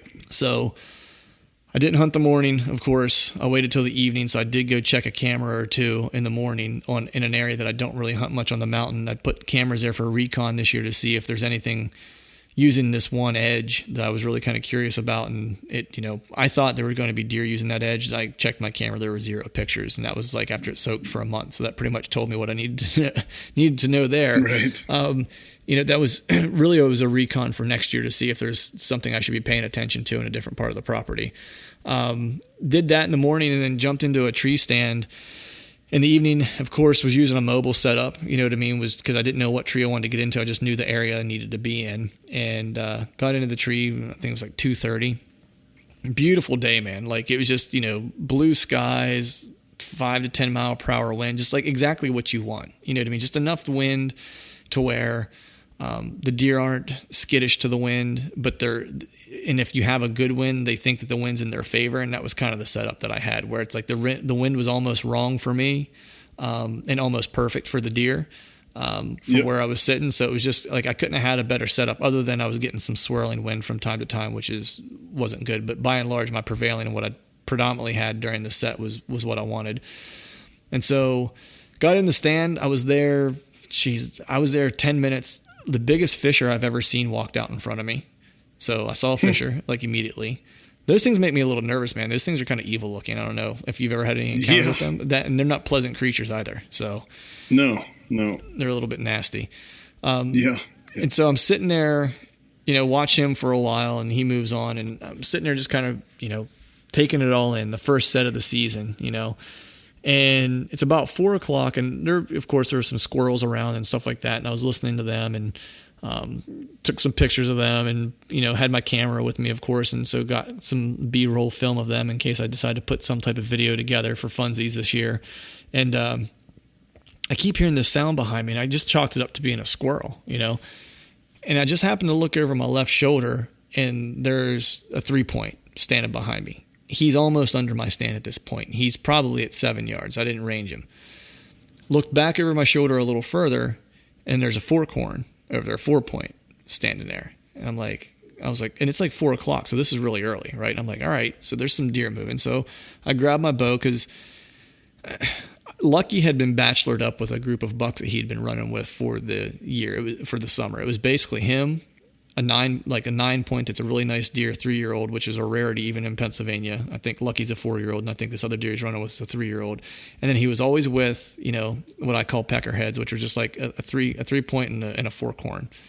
That was usually what I would see him in the one food plot in with. So I'm sitting there, and they're kind of poking around behind me, and I just happen to look back a little further, and I look a little further behind my left shoulder, and who do I see? Lucky standing at 30 yards with the other 9-point. And I was like, you got to be kidding me. I was like, I can't believe that, I can't believe I figured this deer out and I knew where he was going to be. And I set the right stand, and he's standing 30 yards away from me. For whatever reason, I don't know what happened. I don't know if another deer, because it turned out that it was those 4 deer, then there were 2 other ones behind them that I didn't see what they were. They could have been does or whatever. I don't know if one of the other deer stepped on a twig or what happened, but that lead little 3-point that was standing underneath my stand all of a sudden got nervous. And I don't know what it was, but he didn't blow out. He just started doing that. You know how whenever they get, they just change their mannerisms and they stiffen up and they start backing up. They don't turn around. They just start moving backwards. You know what I mean? Yeah. He started doing that, and I was like, and I couldn't figure out for the life of me what was going on, because I was looking around to see, is there something coming? Is there another group of deer that's coming up ahead of me that that is making them nervous, that they don't know what it is or whatever. And I'm watching him, and I'm just thinking to myself, I'm like, just please don't blow out here. Please don't blow out here. Please don't blow out here. I didn't have a shot at Lucky. He was behind brush. He needed to walk maybe another 5 yards. And if he walked another 5 yards, I would have had a shot. If he would have just kept coming on the path he was coming, it would have been a 23-yard shot broadside. And I watched that deer for a while, watched him. He stood behind me for probably 5 minutes. Didn't snort, didn't stomp, didn't anything, just stood there. Kept my eye on Lucky.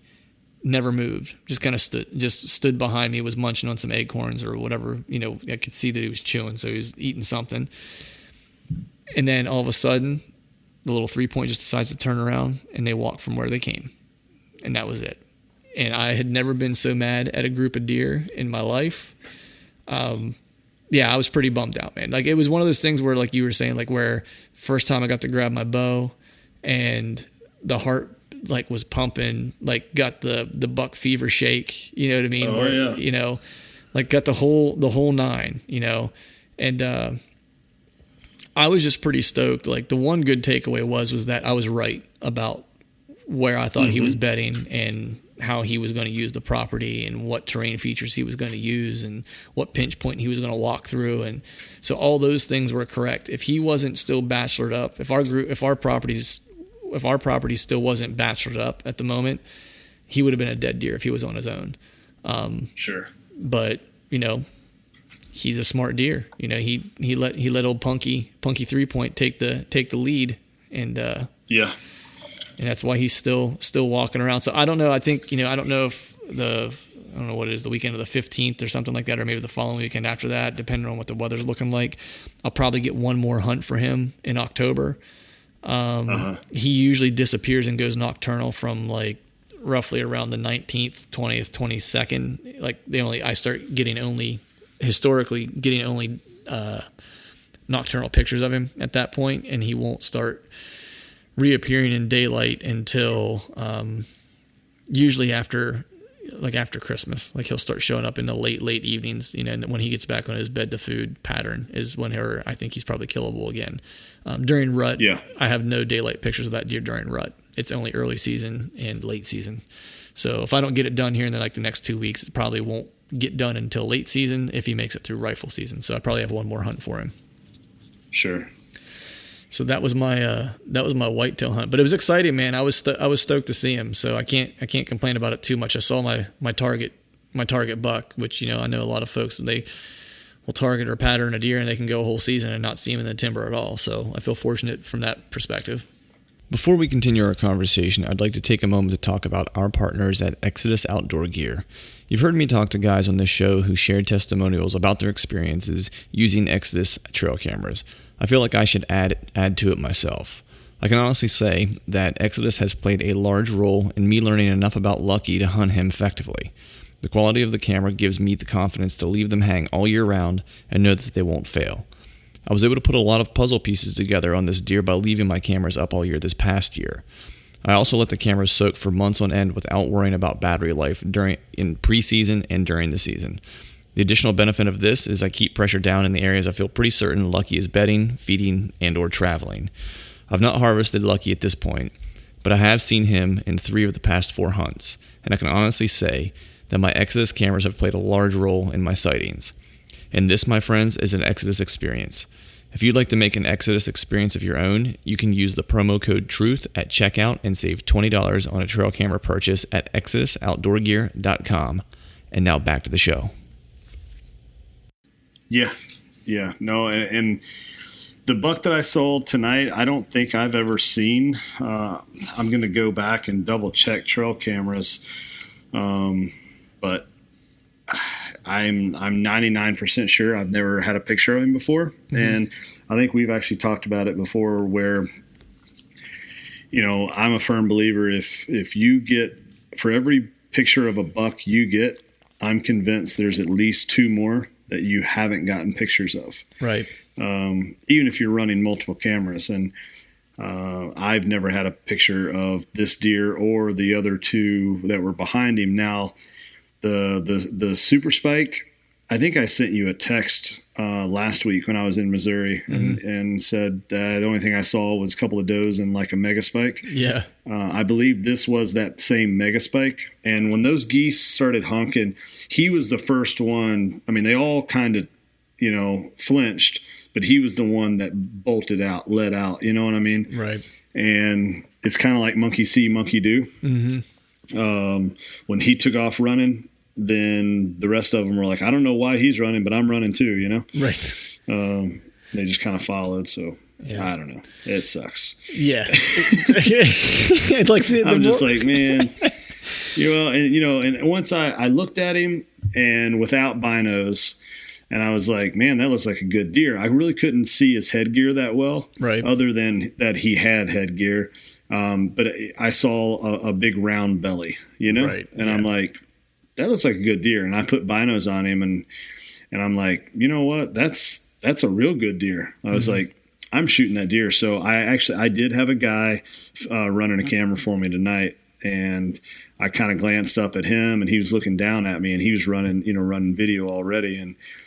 And I said, I'm shooting that deer tonight. I go, stay on him. And I said, just stay on him, and you tell me don't shoot if for some reason he steps behind. But he was in an open food plot, so that was going to be highly unlikely, right, that we were going to have that situation. So I had kind of already flipped the switch, reached for the bow, and the heart was pumping, but I wasn't all jittery. It was almost kind of like, you know what, I'm killing that deer. Right. And kind of locked into that mode or whatever. Now, if I had to sit there and watch him for a half hour, then that might have changed a little bit. But right. But yeah. Nonetheless, I was ready to shoot. Man. It's I thought, in all honesty, had the geese not come through there, I was probably going to be coming to full draw within about 10 seconds of that. The path he was taking. I was like, you know what? Screw taking a 60-yard shot. I'm just going to go ahead and let him walk on over to that scrape, and I'll, have a 50-yard shot, Right. Yeah. But yeah, I'm just nonetheless didn't work out. Yeah, exactly, man. It's play again. I'm just hoping that my season doesn't turn into the season of near misses, because it's I had the close encounter and a couple close encounters or encounters in Montana, and was standing right beside my buddy who took the bull that we were both at full draw on, and then lo and behold, I put a plan in place to try to get after this specific deer. First time in my life I've ever targeted a single deer. You know what I mean? Like, it's the first time I've ever watched one for multiple years and then put a plan in place. Part of it is because PA, it's hard to keep deer around for multiple years. Sure. So it's the first time I've ever picked one out and said, this is the only guy I'm hunting, and then actually got on him on the first hunt, and then, and there's another near miss, so it's, I couldn't see his full rack initially. Like, what tipped me off to who it was when I looked over, it's like, I could see just his left main beam, and he's pretty distinguishable because he's the biggest deer on the property. So it's kind of easy to tell. But he also has a crab claw on his, left main beam that's kind of really tight. Like, there's not a big spread in between that crab claw. And so that's kind of his distinguishing feature from a rack perspective. And that's kind of how I knew it was him immediately. But I'm just hoping it's not the season of near misses. I'll take the near misses so long as like at the end of the season, it's like I've had success. It'd be nice.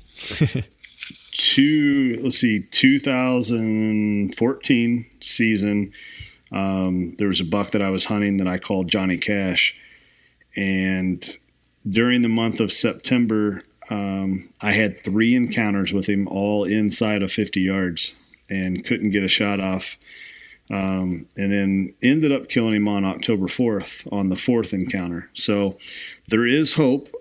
But man, after the first encounter, I was like, man, I hope that never happens again. Right. Second encounter, I'm like, okay, I've had 2 encounters. There's no way I'm going to have a third. Oh yeah, I had a third and I didn't get a shot off. And I'm like, okay, that's it. I'll never see him again. So, some of those deer, man, they can be kind of homebodies, and, it sounds like you're doing everything right with your entry, exit, and scent control. I mean, you might be surprised. I mean, I'm not saying that you're going to end up having 4 encounters and then kill him. Hopefully you don't have to go through that, but right. Rest assured that it can still happen. So yeah, you did your homework. You found him once. Now you just got to get on him a second time. Yeah, and I feel good about seeing him. You know, if I get the decent weather here in October again, I feel good about possibly seeing him again. Only because, I mean, some of the other guys that hunt the property know that he's there. Now, you know, I've told them that he was there because I share the trail camera pictures with them. I mean, one of them was my father-in-law, so it's like I shared the stuff with him. But they did ask me where I was sitting because I kind of left without anybody knowing I was leaving to go hunt that afternoon. You know, my one buddy was there, and when people were asking me where I was going to hunt down there, since I knew no one else was really going to be down there, you know, I told him a couple of different places that I was going to go. You know, I mean, none of which were where I was actually going, and then best way to do it. Yeah, and then after I you know had the encounter or whatever, you know, I got asked how was your hunt. And I was like, I saw Lucky, and you know, one of them was like, really? I was like, yeah, and I was like, and that big 9 point that's running the property too. And they're like, really? Where were you sitting? And I was like, I'm not telling. Like, I was just like straight up like, I'm not telling you where I was sitting.